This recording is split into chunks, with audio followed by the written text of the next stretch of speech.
It was a warm, sunny morning.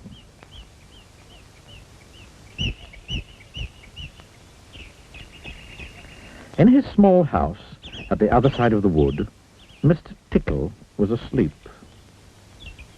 You didn't know that there was such a thing as a tickle, did you? Oh, well, there is. Tickles are small and round, and they have arms that stretch and stretch and stretch. Extraordinarily long arms. Mr. Tickle was fast asleep. He was having a dream.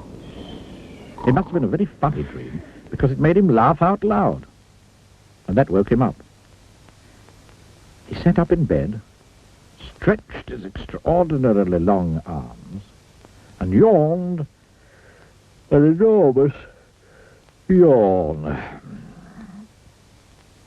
Mr. Tickle felt hungry, so do you know what he did? He reached out one of his extraordinarily long arms, opened the bedroom door, reached down the stairs, opened the kitchen door, reached into the kitchen cupboard, opened the biscuit tin, took out a biscuit, brought it back upstairs, and back to Mr. Tickle. As you can see, it's very useful indeed, having arms as long as Mr. Tickle's. Mr. Tickle munched his biscuit. He looked out of the window.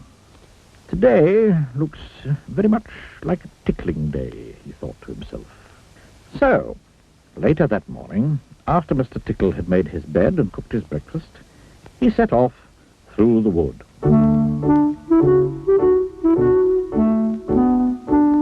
As he walked along, he kept his eyes very wide open, looking for somebody to tickle, looking for anybody to tickle.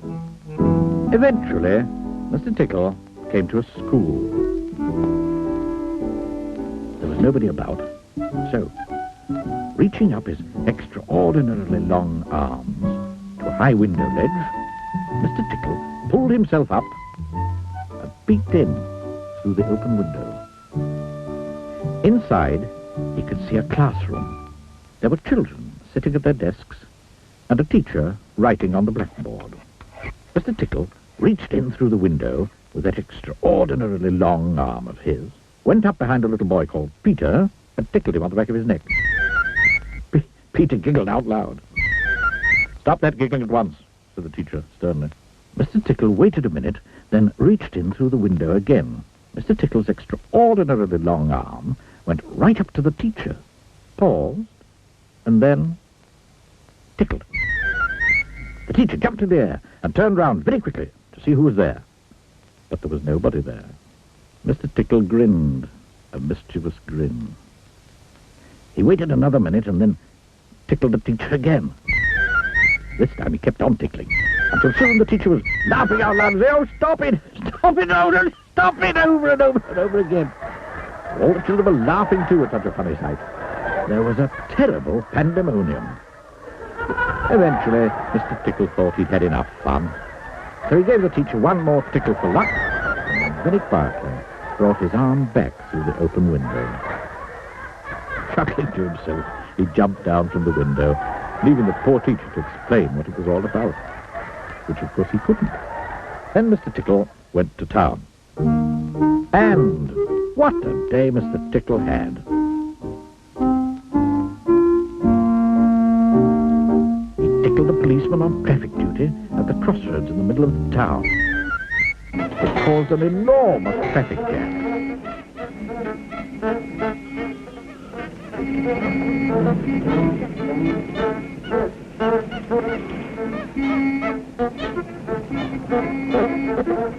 He tickled the greengrocer just as he was piling apples neatly in his shop window.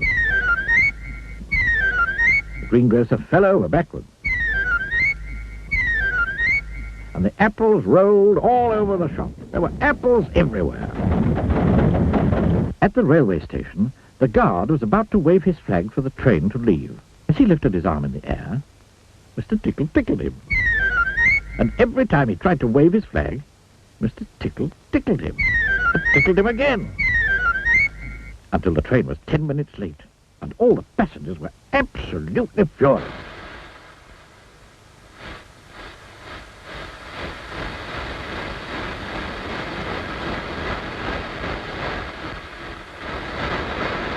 That day, Mr. Tickle tickled everybody. He tickled the doctor. He tickled the butcher.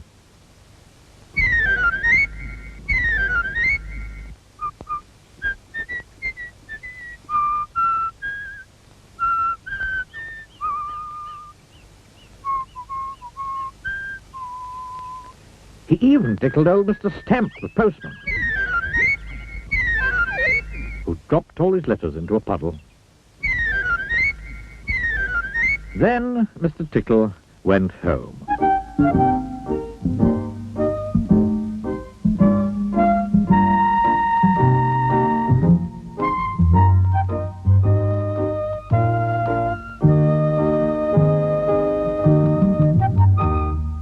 Sitting in his armchair in his small house at the other side of the wood, he laughed and laughed and laughed every time he thought about all the people he'd tickled. Oh, dear. Oh,